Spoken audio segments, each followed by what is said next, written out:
from the flagon. Alright. We have finally made it to the season finale of Westeros Whinging, episode 10. Today, we're gonna be like, we spent so much time, energy, and just sheer insanity of the last episode analyzing content, beat by beat. We are gonna go something even more intense this week. We're gonna up the ante. We're gonna go to top 5. 5 to 5.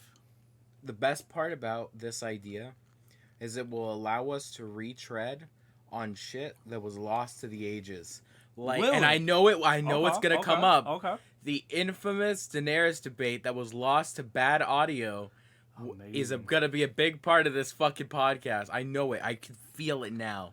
But obviously, we agree on Daenerys and her placement. We have to. We've got to. We've obviously made so much headroom in bringing me down, bringing you up. We've obviously we've found common ground. Have we not? Have we? I guess there's only one way to find out. Let's start at number 5. Number 5. Jesus, let's have you start. Sansa Stark is my number 5. Amazing. I've got Bobby B. Woo! Robert Baratheon at number 5 for me. Let's hear your case for Sansa. So my case for Sansa. I think Sansa is a character who's beautifully established early on, and I think we see her over the course of this season dip down into almost like pushing herself into this Baratheon kind of like, I want to be a part of like Joffrey's BBs and all this shit. And then that we see that completely ricochet as her father becomes a traitor. We see her already learning how to manipulate Joffrey, and then all that comes to a head in this final episode where all of the pretense, all of this idea of ever being a part of Joffrey's like family and being his husband or his wife is gone. And now we see almost a broken shamble of who we saw at the beginning. You look at the eyes of Sansa in this episode 10, this is like hollowed, lost to the ages, will to live, gone Sansa. And I think that is such a beautiful comparison to the sweet, innocent, and almost too naive girl that we saw in the beginning. I would have to say, I think what stands out to me most with Sansa in this episode, to highlight a moment from this episode, is definitely and when you say abyss, when she looks over the edge, yes, in front of all the heads of Ned and George W. Bush. You know what I mean? When she contemplates pushing, that was amazing. Yes. But there's another moment of that I really appreciate. And it's what sells me on this moment in Sansa's arc. It's she is afraid and it hurts her to look up at her father, but she musters up the strength to look straight into his dead eyes. And Joffrey is not only taken aback by this, he's like, it frustrates him. Yeah. And it's like this, and even as she turns and sees the woman who cared for her, the woman who gave her life to save Sansa's, is also on a pike up there, or not right beside him, but like around there. You see that same like resolve, that strength, something that you never would have expected from Sansa, given what we saw of her even in episode 2 on the road to King's Landing. That moment where she almost chose Joffrey, now all of that's gone, and now we see a resolve. And there's also bite in her, because she throws back after Joffrey says, I'll have you I'll send you your brother's head. She throws back. It's that bite of, or maybe he'll send me yours. Oh, dude. God damn. And then she takes those slaps like a fucking champ. And to further on your point, I feel like Sandor's, the Hound's response to her is because of that. You know what I mean? Because he respects her now. He's like, oh, I'll push back on that a little bit though. I think you can see traces of that, like, of that more, like, as much as gruff and tough as he looks, there's something of a like, you know, pushing her along, trying to guide her. When that moment when Joffrey tells her to follow and she waits, and then he's like, go along, listen to his orders. It's almost like, you know, it's not so much a threat as, or how I see it. It's more of a, like, do yourself a favor and don't make them mad. Yeah, you know what I mean? But I mean, I feel like without the resolve that she's demonstrated, I feel like he wouldn't waste his attention or breath on her. You know what I mean? I could see that. I feel like she's caught his eye in this moment. I see it. I just think that I think we see it even the at the start of this scene involving Sansa, right? That moment, facts. yeah. I'm just saying this episode in general is a real. Yeah, it's like the big. This is a new Sansa. It's a new age. And everything you're describing of Sansa is noticed by Senpai. You know what I mean? True. Now let's move on to my number 5. And look, everything you said about Sansa, I mean, she is, and a lot of characters that we are going to leave out of our top 5s are definitely top 10. Yeah, I mean, there's like 70 fucking characters in this first season. Yeah, you know what I mean? There really is. But Robert Baratheon, he's one that I have at my number 5 because, and he goes over a lot of other characters that I've left out because he's a fully realized character from beginning to end. This is the Robert Baratheon arc. You know what I mean? Yes. The rise, fall, and decay. Everything that we learn about his past, even if it's not seen, we learn about that past. In this season, we get to see, like, the range that the actor Mark Addy had. You know what I mean? Yes. What he brought to the role. Strong scenes between him and Ned in that first episode of, like, their camaraderie, you know what I mean? And strong scenes at the end of his hatred towards Ned when he's like, you damn fool, you know what I mean? And even more so than his scenes with Ned, his scenes with Cersei. Dude, you know what I mean? And to your point, there's something beautiful about this kind of moment on his deathbed where he's coming to terms with all of his failings in life. This moment where he says he should have raised Joffrey right. He shouldn't have hit Cersei. It's not king-like. Those lines of, like... Oh, wait, hold on. Let's go to your Sansa scene because, oh my god, the parallels between him hitting Cersei and it being like a huge meme being brought back later with Joffrey, who's just like, hey, it's not kingly of me to hit you, but he'll have his he'll men have do someone it. else do it for him. Yep. Yeah, you can continue. Absolutely.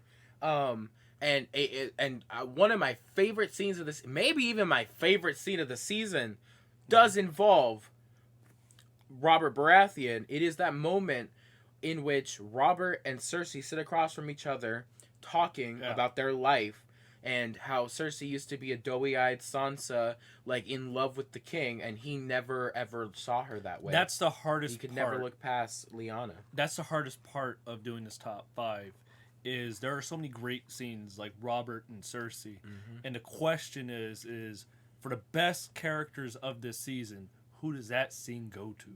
Does it go to Robert, or does it go to Cersei? True. And I gave it to Robert.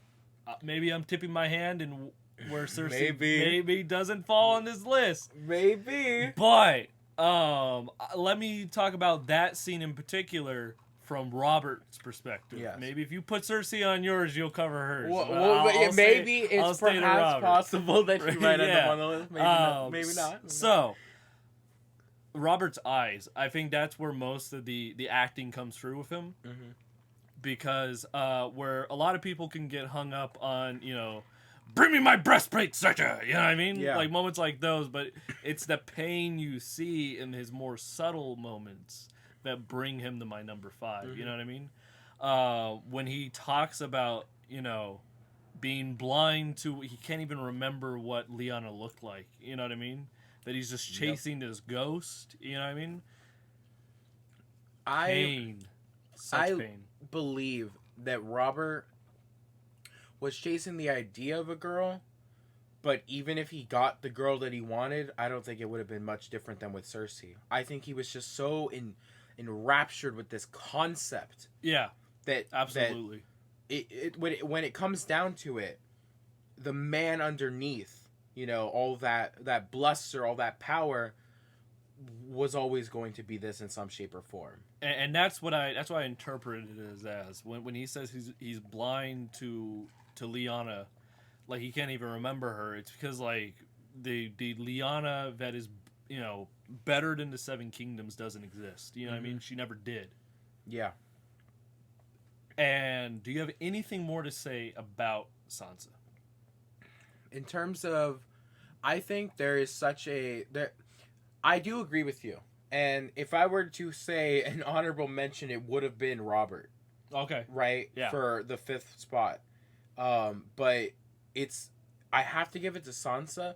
The reason is, it's this kind of, where Arya gets these bigger, expressive moments with lots of range.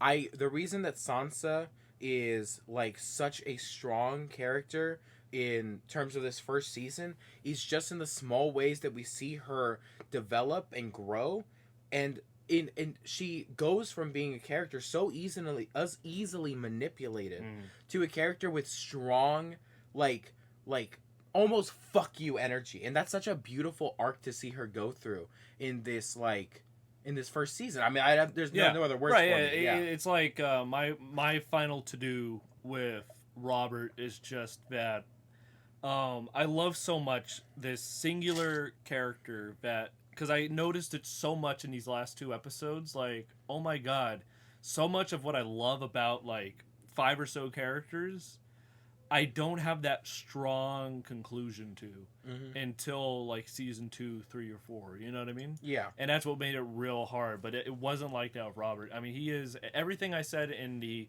earlier episodes of Westeros Whinging about him being this perfect deconstruction of like a warrior, a king. You know what I mean? When you think of like Conan the Barbarian, that is what he is, but he's human. You know what I mean? Yeah.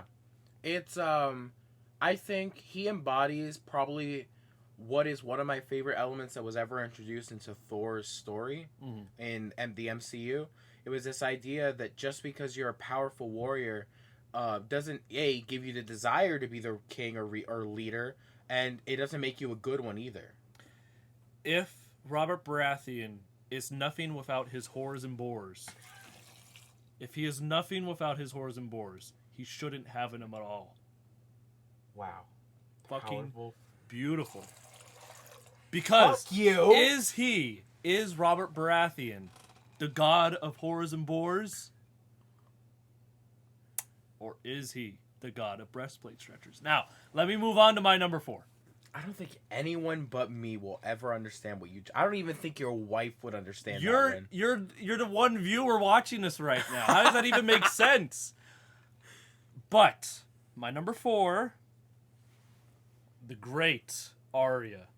My choice. Damn. My choice of the Stark children.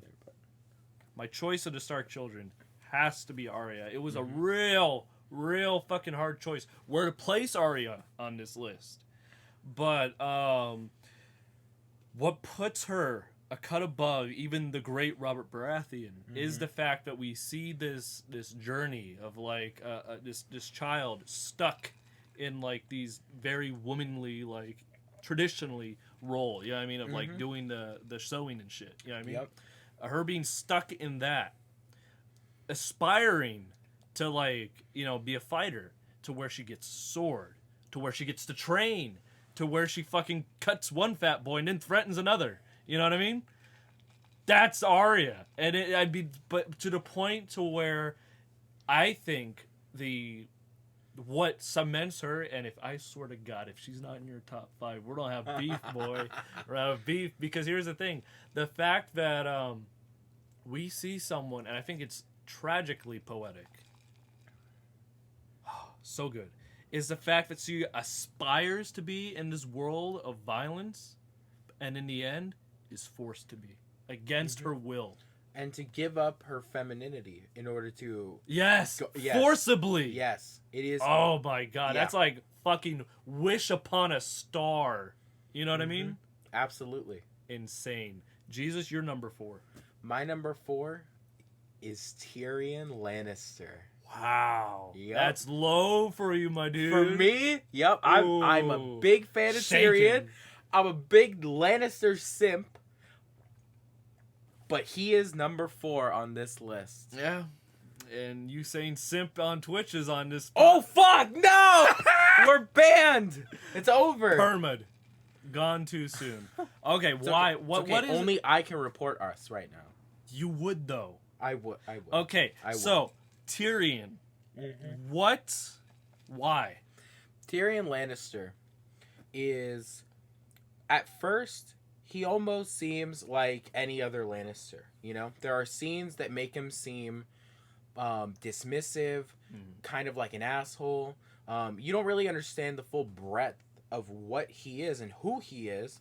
But there's also, until we get to scenes like that scene he has with Jon Snow, that scene where he says, are you offended I called you a bastard? These moments, they seem like moments of just fuck you. The same way that Jaime and Jon have moments of fuck you. I could take you in a fight. No, you, bitch. But in reality, what he's trying to do there, and you see this, the more time that they spend with each other, the more time he genuinely crafts Jon into a better person, is that he's trying to teach him to wear his weakest qualities as armor, as a strength. Wear it proud, because no one will let you forget it.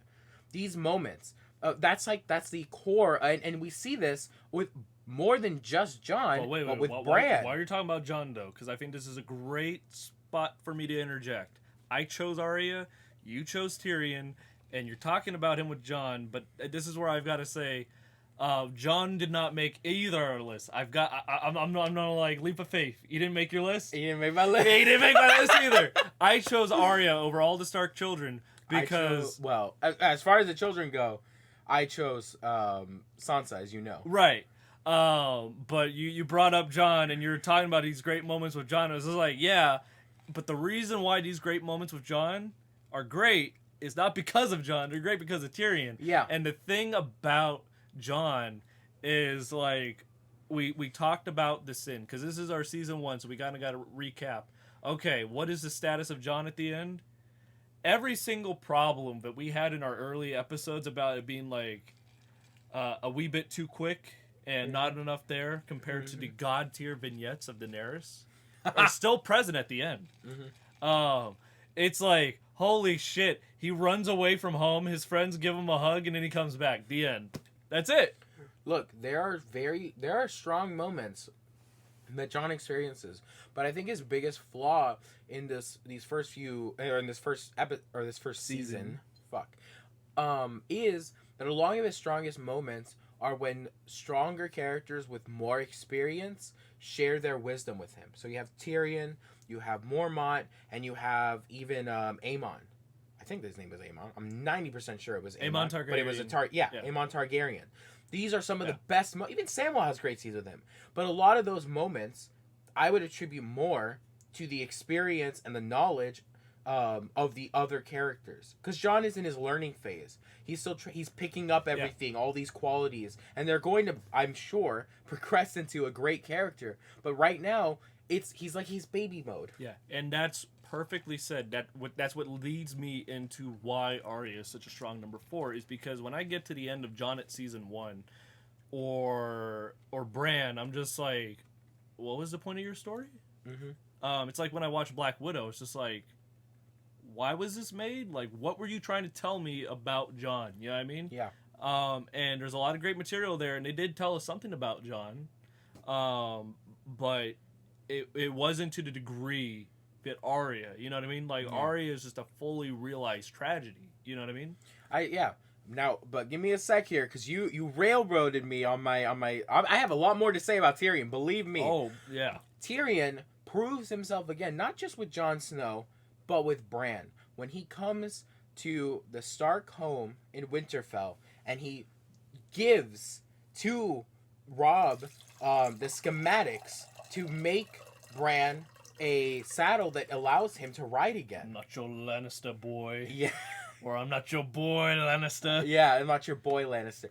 But those moments of like proving himself in the eyes, and Rob even says it, I believe, like, you've earned your a night in our house or whatever. It's like, we welcome you, and he says, save your platitudes or whatever. I'll sleep in a whorehouse somewhere. They'll take me. And it's like so beautiful that's kind of like where he defaults to. We always see Tyrion, and the reason of that this happens, and this comes into him being taken in and captured by Catelyn, is that he suffers as a result of his family. And this is a part of this first season that is through every aspect of it. He suffers ridicule at the hands of Robb for the actions of his siblings. He gets captured by Catelyn because of the actions of his siblings. He gets put into a war because of the actions of his father, or the decision of his father.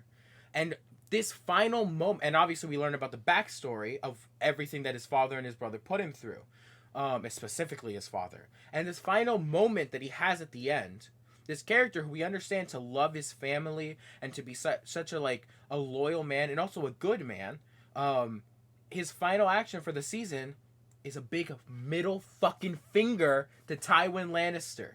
And that is why Tyrion deserves this spot. Oh, absolutely. Tyrion belongs on the top 5 for sure. Mm-hmm. But before we move on to number 3, final thoughts on Arya. Mm-hmm. What, any sort of standout moments for you that So this is kind of a Ned moment. Mm-hmm.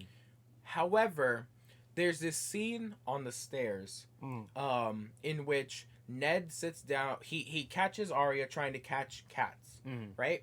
Yeah. And they have this conversation about how Arya's going to, marry a lord someday and have a castle and whatnot. And it's beautiful and tragic, because from both sides you understand that despite Arya seeming like the more almost in some ways genuine and real than Sansa, there's this moment of naivete in which what Ned is saying is probably the reality in any other world. In a world where this doesn't shit doesn't hit the fan. The reality is that Arya would likely be in a similar situation to what Sansa is in right now. Maybe not to a fucking psychopath like Joffrey, but in some shape or form. And her moment of saying, that's not me, that's not my life, it's this tragic moment of what kind of is. Obviously until it isn't. And ironically, this moment that traps her and forces her into the world of violence that she almost kind of longed for, is the only way that she could have gotten out of the reality that was going to be her life. That she was probably going to marry a lord and be the lady of some castle. Yeah. It was almost inevitable. And it's kind of like this beautiful subversion of yeah, I know. Of you expect the story to go, Arya wants something but can't have it because of her gender. And yet the reality is the reason that she gets it is kind of the worst thing that could have happened to her, which is losing her father. And that's what gives her what she always wanted. It's kind of like the monkey's paw. Yeah, we were just talking about Wish Upon a Star at the beginning. You know what I mean? But Exactly. Beyond the narrative strength of her story, and you lightly touched upon it when you were like, oh, Sansa's my number 5. And she has to be number 5 because Arya obviously has to be higher on your list because of her acting prowess. It is her acting prowess, though. Yeah. You know what I mean? It's the amount of range that she delivers that none of the other Stark children do. Not even Robb. Not even Robb, dude.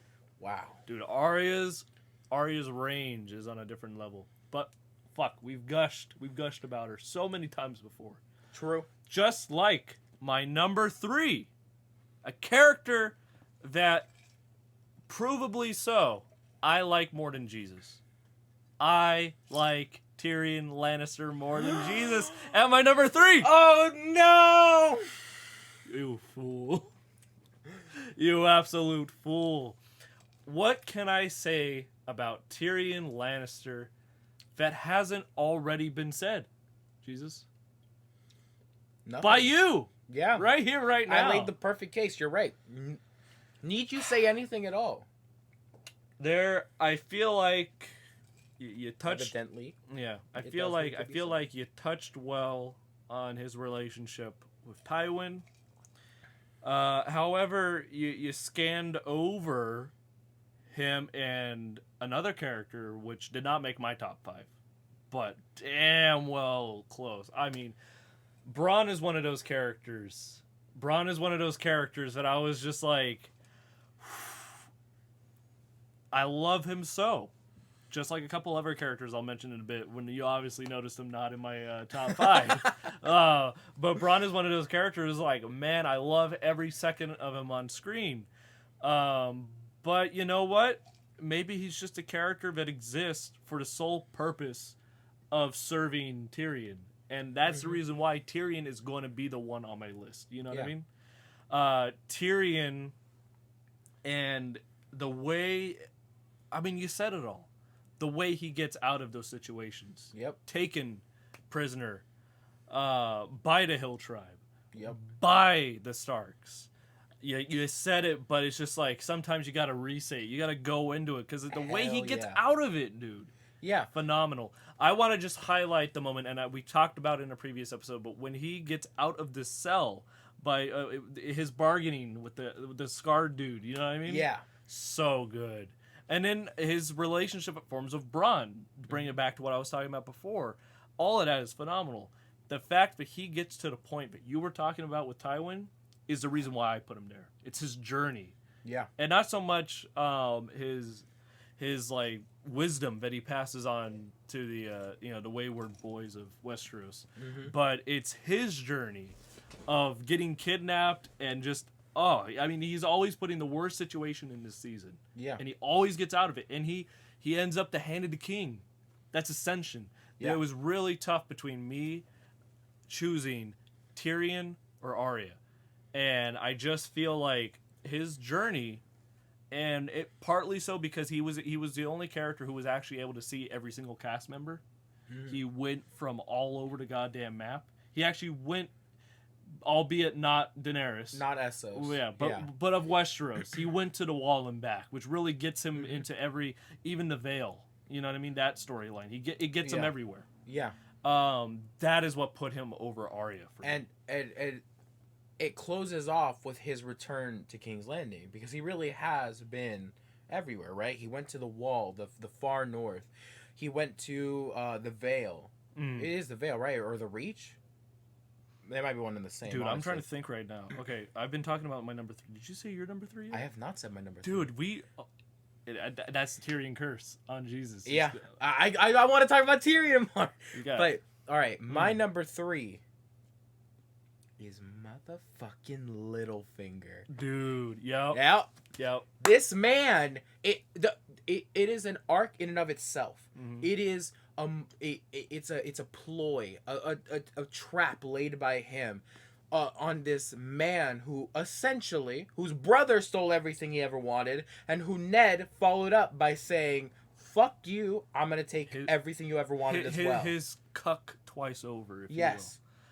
You will. Amazing. Yes, absolutely. This plan that he set through, and the beautiful thing about it is that you never get the feeling that there was this grand master narrative that he always had from the beginning. There was always not Tyrion. Littlefinger is a man. Not your number 3. No, true. Littlefinger is a man who builds his plan in response to what happens around him.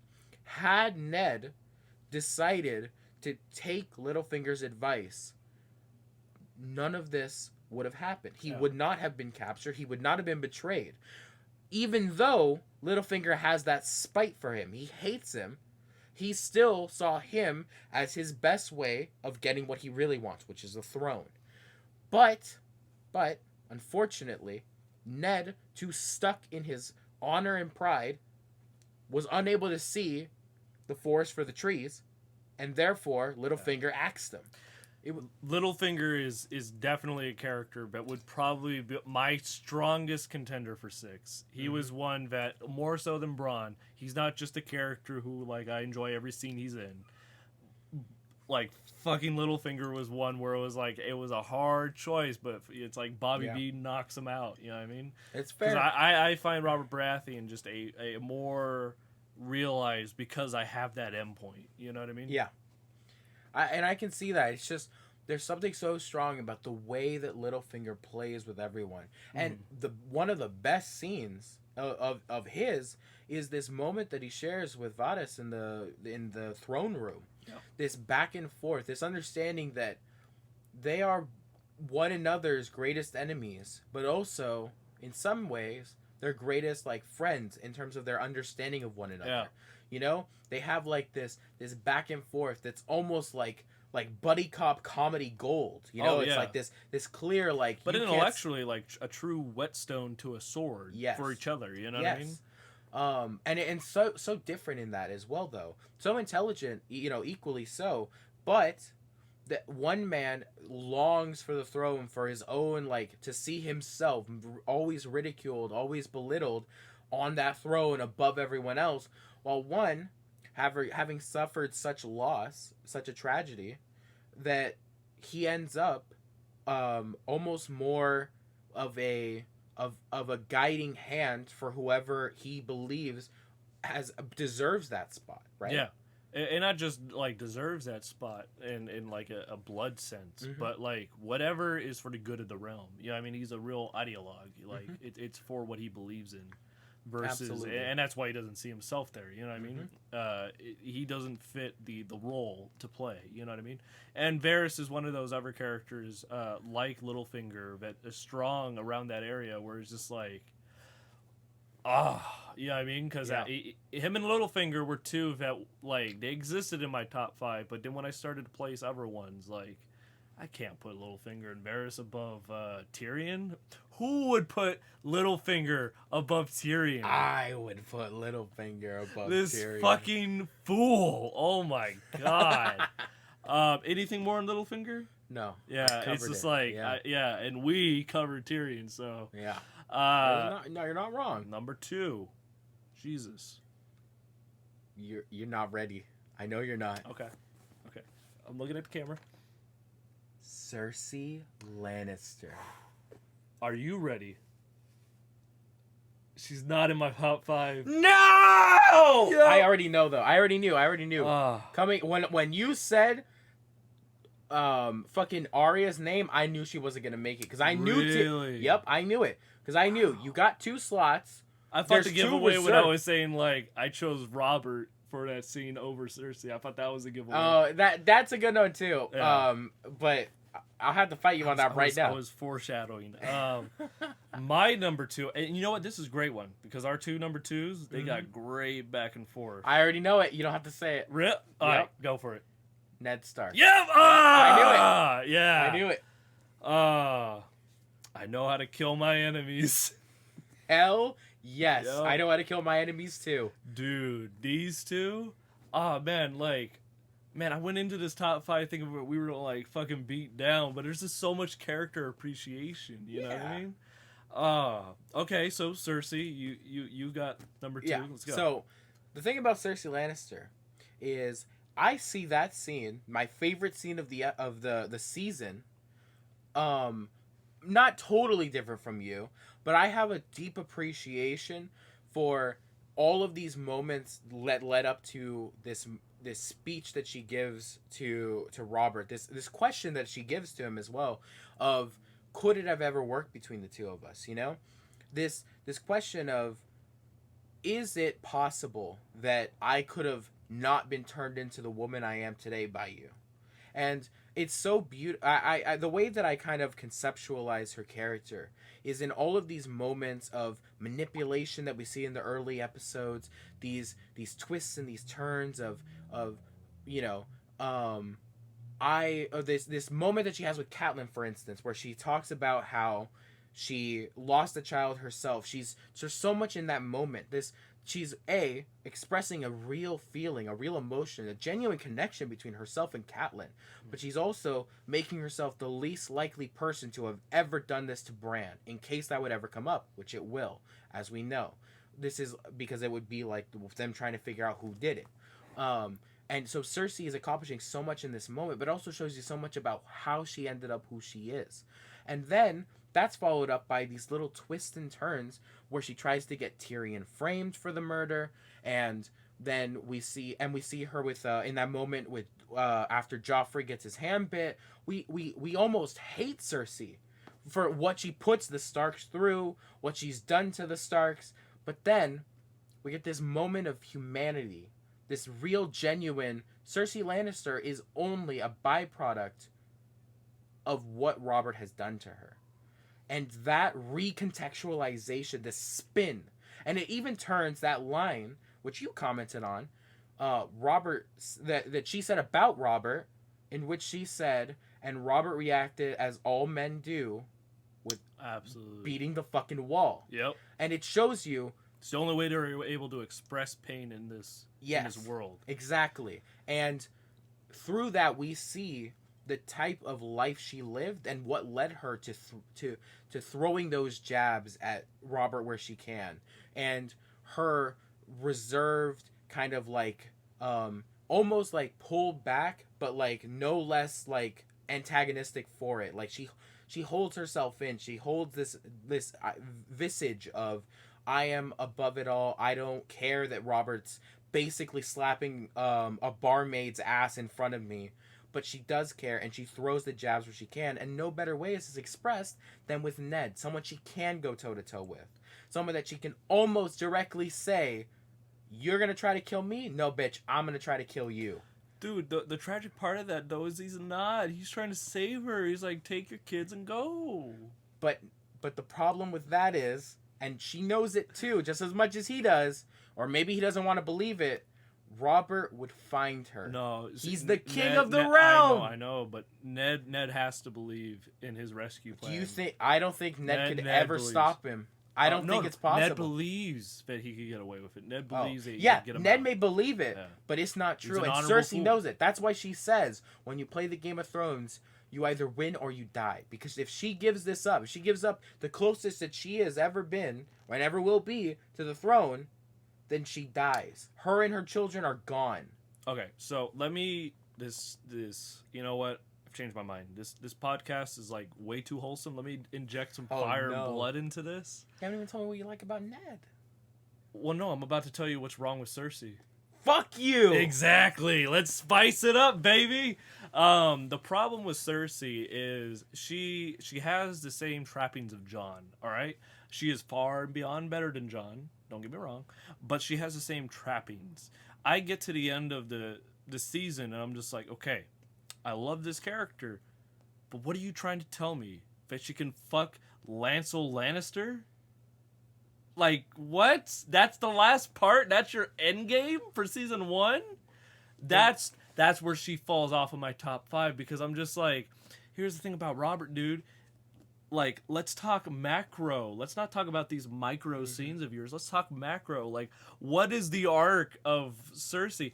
Here's the thing. Once Robert's gone, once fucking, what's-his-face, Joffrey is in charge, like, she sort of drifts to the background. She has some great moments. Like, her reaction to the beheading is like, oh, fuck. Rightfully so. And she's great. She's phenomenal. But it's just like, by the time we get to the last scene of the last episode, we're done with season 1. I'm like, why? Why is Cersei You're missing Lannister? it. You're missing it.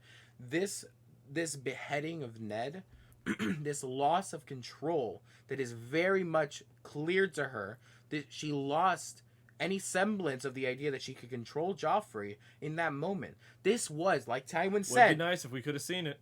Chill. But we had to see her fuck Lancel. That was more important. 'Cause it is. And I'll tell you why. Stewart Sanchez Kelly. His mother was a dumb whore with a photos. I'm going to tell you why. She is, as Tywin stated in this episode, losing Ned is one of the worst things that could have happened for various different reasons, but especially because of Jaime.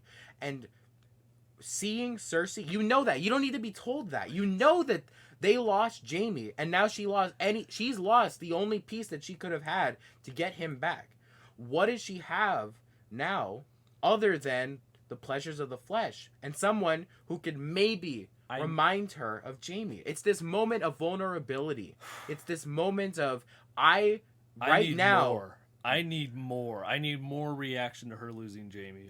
There's more that I felt needs to be there for her to be a more better character in season 1 to reach my top 5. I need more from her, and it's not a sin. She is not a bad character. This is not a bad season. This is not a bad show. But when I'm talking my top 5, she falls short of my criteria for these reasons. Mm-hmm. I just want more from her. You know what I mean? I understand. You understand.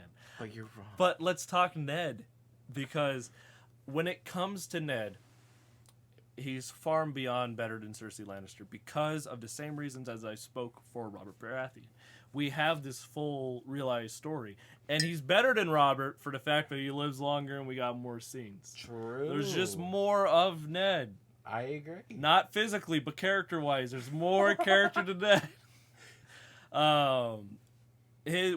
It's so phenomenal because it's like he's the shepherd of this season, and it's in some reasons why the Westeros storyline of season 1 doesn't live up to the Essos storyline in its final episode, because Ned's gone, but who's not gone is Daenerys. But Ned, for the 9 episodes, Ned's alive. He really shepherds this Westeros storyline. And in the same way we talk about like Tyrion scenes where like, do we give it to Tyrion or Bronn? Obviously Tyrion. Ned has that effect where he just goes around, and every single conversation he has, I feel like we come away like stronger because of Ned. You know what I mean? I agree. Yeah. And you're totally right in that Ned Stark is a character who we so clearly understand through the first episode what he's about, because he's not deceptive. So many people in Game of Thrones are very deceptive, and that's not him. Except it is. You see this moment of deception on his part, where he hears Robert give the throne to his son Joffrey, and he takes away his friend's dying wish. He loses that honor, that right to say he's an honorable man, by writing rightful heir instead of Joffrey Baratheon. True, but what I mean by deceptive is like the fact of we don't know Varys' motivations. We know Ned's. When Ned does something deceptive, we know why. Yep. We know he did it too. You know what I mean? He's stupid in that way. There's a reason that the only time that Varys ever says his motivations, even a fraction of them, he even gives us a glimpse, is to Ned. It's because Ned's either a dead man or a gone man. Yeah. He's either going to the wall or he's going to die. That's that purgatory moment we were talking about in the last episode. Yep. But you did remind me of one last thing that I do want to cover, because this is the last time we'll be talking about Ned for a bit, is we don't know why yet, but as any human with a sense of like, you could pick this up, you know what I mean? Mm-hmm. Is when the moments of, when it comes to Ned talking to either Robert or Jon. Ned has, and it's the actor Sean Bean. Yep. He has this way of like obfuscating, looking away. You know what I mean? Subtle details, where it's just like, and you know what? Maybe Ned's glad he doesn't have to have that talk with Jon. You know what I mean? True. Where it's just like, it seems like that thing where it's just like Jon wants to know where he's come from, and he's just like, you know what? You're going to the wall. I'm going to King's Landing. I'll tell you next time, son. Yep. He didn't think he was gonna die, but you know, it was gonna be a minute. It was gonna be a long minute. From what we gather in season 1, it's a big fucking deal. It's gotta be. It's gotta be. It's gotta be more than just Bessie. Yeah, it ain't no fucking Bessie. True. That's for sure. Now, it's funny that you say, we're not going to be talking about Ned for a hot minute. Because no, my don't do number it. one No! character for this No! season is Eddard, Okay. Ed and Eddie Stark. So I had wanted to do this thing where I wanted to guess your number one. Oh. Because I thought there were some good candidates. And I actually thought, I was like, dude, he hadn't talked about Catelyn. He hadn't talked about Tywin. Eddard's like a goner. I would have got it wrong. If I were to make my guess, it would have had to have been Catelyn. Really? Yeah. I was on guess Catelyn. I debated Catelyn for a long minute. I was like, fuck. I want to put her in there. But I couldn't. Yeah. There was no room. It's just, we needed a top 10. That would have been easy. I had so many. But regardless, we've already touched on it.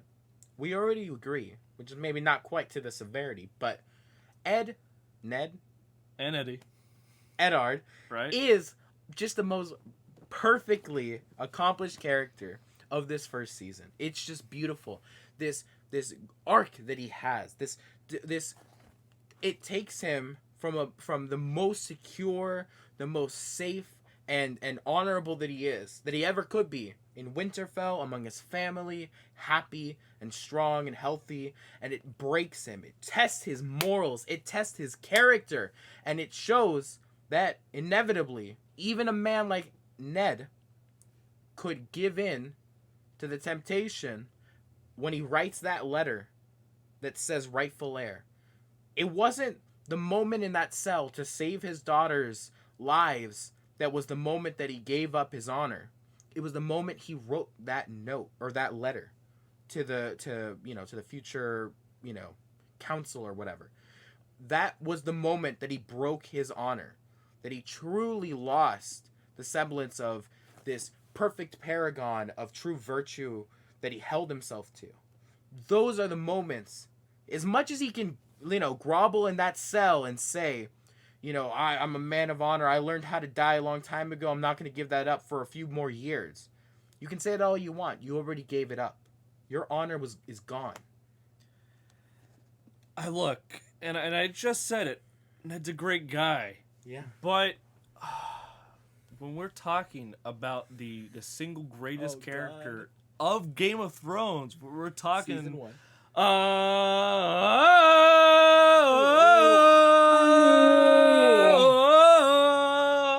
Dude, musically, fucking narratively, fucking visually, fucking every goddamn checkbox you gotta fucking mark.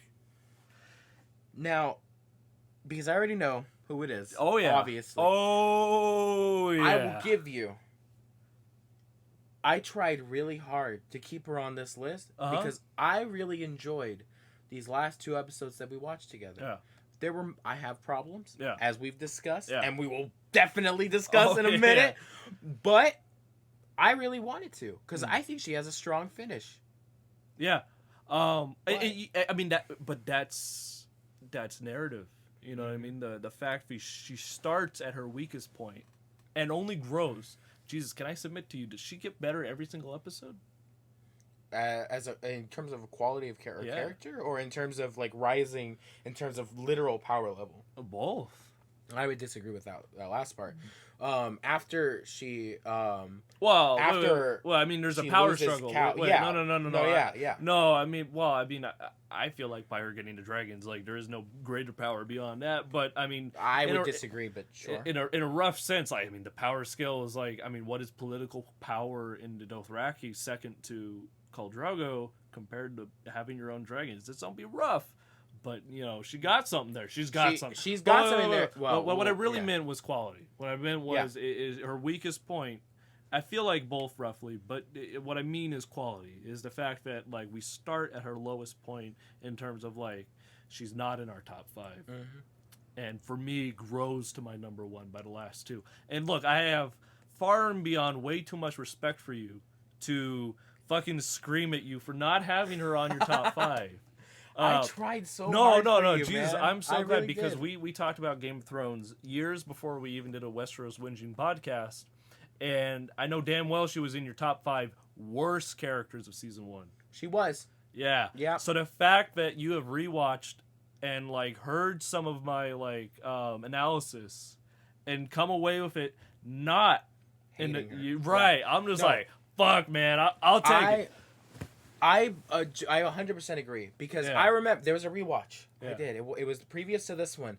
This was the fucking King's Landing show. The Lannisters and the Starks were king. They were gods among men. Yeah. They captivated. They pulled me in. The character, the fucking the betrayals. It was just so gripping, so powerful. And Jon Snow was like, yeah, it was okay, I guess. And that's remained true. But Daenerys, she wasn't just it's okay. She was like garbage tier. But nuance and time and rewatch. How high has she gotten? Like the worst character? Like she approaching 5? She's in the top 10 Okay. for sure. No, she's higher than Jon, for sure. I think that I would put her. I said Robert was an honorable mention for 6. Yeah. I don't know how true that is. I don't know how Daenerys, true my number 6 when I said Littlefinger is either. Yeah. It that's a whole nother like brain bracket. Yeah, I would need to spend more time thinking Yeah. about it, but I think Dany and Robert would probably go back and forth in my mind a little bit for 6. She is very strong. Now maybe this is a contentious issue, but I feel like 6, or not 6. This last episode is both a positive turn for her character and a negative one. Not in terms of quality, but in terms of where she can go from here. Because there's 2 really important things that are established here. This concept of freeing the people that are working for her. This idea of like, you work for me or you work under me by choice. However, there's this another element of burning a woman alive who was simply responding to the aggression and the absolute annihilation of her people, her culture, and her like everything she ever cared about. A goddamn true hero of her story. Absolutely. Yeah. I think the witch, hot take, absolutely justified by the metric by which Westeros exists in. Oh yeah, in the pantheon of like gray characters, you know what I mean? Yes. You wouldn't even have to try to write a POV story of her. You know what I mean? The facts exist. Yes. This idea, back to the naivete of Daenerys to think that making her your personal slave was ever going to appease, as if, yeah, I guess you saved her from being fucking raped and murdered again. You know, but all right, so we gotta really like get into the analyzation of this episode because holy shit, the things that the witch was saying before, like there are things worse than death. Yes. Her life now is worse than it would have been if she just died. You know what I mean? Like Daenerys saved her, but only after being raped 3 times. Yep. You know what I mean? And only after watching all of the people that she cared about be murdered. And as a religious figure, her house of God gone. Yes. You know what I mean? Everything was taken from her. So, you know, and that's the thing where it was just like the agency of the witch I talked about in the previous episode so much is the fact that like she gets to give that back to her. You know what I mean? Yep. Where it's just like Khal Drogo now has that fate worse than death. In some traumatic sense, I think you could draw a parallel between a victim of such abuse and violence to the state of Khal Drogo. He is not the Khal Drogo we saw before, and I don't think she is the person that she was before. You know what I mean? Yeah. It's like that vengeance story that she is now on, and she gets it, but it's like it's all about that inciting incident. It's because every single episode that we had of Daenerys, every single goddamn vignette that we had is so integral, and it all pays off here. I believe that the witch is a microcosm of Daenerys' story. Absolutely.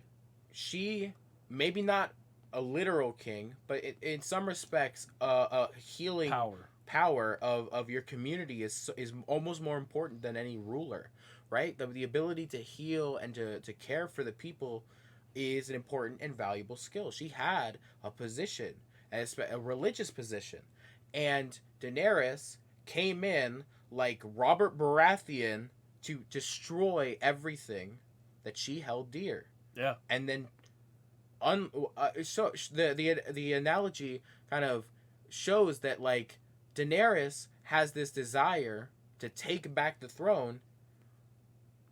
The witch has no throne to be taken back. She only has the vengeance she can uh, place upon the people that took it away from her. There's nothing to go back to. Her people are gone. Her home is gone. Something I want to touch on before we wrap this episode up is the analyzation of this final episode, because we know in the books Targaryens are not inherently immune to fire. Obviously that's how we get shit like the Golden Crown.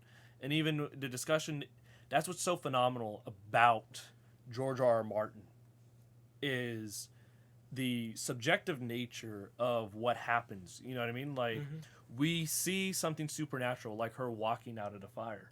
Yeah. But why? You know what I mean? And that's where there's so many goddamn avenues to go down. Like, is it prophecy? Is it the light bringer? Is it like, is she gonna save the world? You know what I mean? Is it her name, Stormborn? You know what I mean? Like, she was born of this storm of like a once in a millennia. You know what I mean? Is it all leading to this moment? What does it mean by the shape of the fucking fire being in the same shape as the White Walkers put the bodies in the first episode? You know what I mean? Are these things coincidences? Do they mean something greater? And it's something that even in the books and in the show, some of these answers we'll never get because you're not meant to. You know what I mean? Yeah. It's, how do you interpret the supernatural? Is there a supernatural? You know what I mean? Are there more grounded responses to this? Could the ability, like, why did the dragons awaken? You know what I mean? Yeah. Because it's not fucking heat. People have been trying to burn those fuckers back into existence for a long while.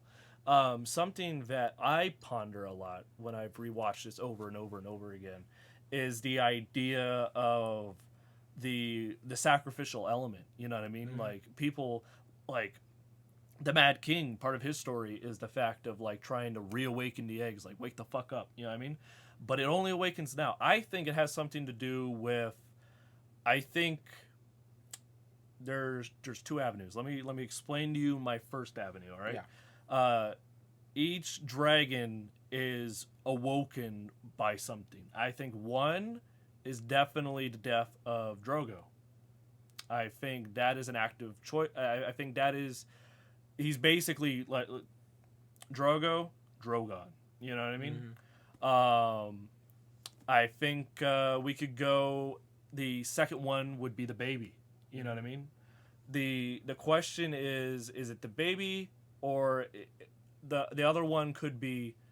I have this thought of what if the three could be, and it'll be a controversial one. You gasp if you want. It's gonna be Drogo, the baby, and the brother. Yeah, Viserys. Yeah. Is he the other one? Because I wonder if that is it like symbolic of like the brother being the past, Drogo being the present, and the baby being the future. Right. And you get three dragons out of that, right? Or I wonder, is it just the immediate, like, is it something of like love, and it has to be the baby, Drogo, and herself. You know what I mean? Her going into the fire is almost like an act of her dying. But coming back is, you know what I mean? Like reborn. Right. Also, I realized I didn't gasp, so apologies. Right, yeah. Yeah, because it's like, it's a controversial take to be, it's like, why would, such an abusive brother be the thing that sacrifices to bring about a dragon? But I think it could be, he was absolutely the only family she had. Yeah. So I think he could be significant enough. But these are just a couple of the theories of, like, the awakening of the dragons. Yeah. And this fucking scene with the music, my absolute, I love the Starks, like, I love the Stark theme, but Daenerys' theme tops it. I fucking love the soaring quality to it, and it's something that's like, it's building up to this moment. My appreciation of the score in this show will come later on, trust. Okay. I love, there are scores that I love from this show. These you're obviously, I love the Stark theme. I agree that Daenerys is, especially in this final moment, is exquisite. But my true like passion will come out later on. So anticipate that. But just to wrap up this point that I was making earlier, I think this is like it's a crossroad for Daenerys' character. It's this question of, will she be this kind of this freer of slavery and of oppression, right? Or will she be someone who burns and kills those who defy her? I think by looking at this first season, it's fucking both. I think the acts of those in power will never be all freeing or all burning. You've got to burn some fuckers to free some fuckers, and you got to free some fuckers to burn some fuckers. You know what I mean? Like, yeah. To put it so bluntly. Is there anything else you want to say about this season 1? Because I think we're at its end. There's this one moment, one scene with Pycelle. Oh my god. Or Pycelle. Okay. I love Pycelle so goddamn much. Pycelle, Jesus' above rank 1. Yes. Pycelle tier character, right? This moment, we've seen him as this, crippled, duty, mentally gone old man who just, the weapon of women? And eunuchs. Oh, dude. And these moments in which he prattles on, and he seems to be not really there, all in the head, but this scene that we watch, it seems to be the case. He's getting Roz, and it's good to see her. By the way, she's great as usual. But I know for a fact that Jesus hasn't seen this movie, so I won't say. I am going to, at this moment in the editing process, I will put the name of the movie right here. But it is a total this movie from Bryan Singer moment, and it'll be right there. And Jesus, when you're watching this, just skip past a little bit so you don't catch it. Okay. Spoilers. Right. Okay. But yeah, it's total that moment. Regardless, it's this moment in which he's holding up this act. But once Ross is gone, once he's alone, we get to see this man is by no means the man we've been led to believe. He pops his fucking back out. He jumps. He's on his feet. And all of that dotiness, all of that, is gone. All of it. It fades away to reveal this man is simply playing a character. He's playing this loopy, crippled man to confuse and to make himself seem irrelevant and harmless, when in reality he may actually be as dangerous as Littlefinger and Varys. Dude, you're right. I mean, in this last scene, it is like, wait, Pycelle for the throne? Fucking maybe. Have to pee so fucking bad. Me too. I was like, man, I'm not gonna argue with Jesus about Daenerys. I gotta pee.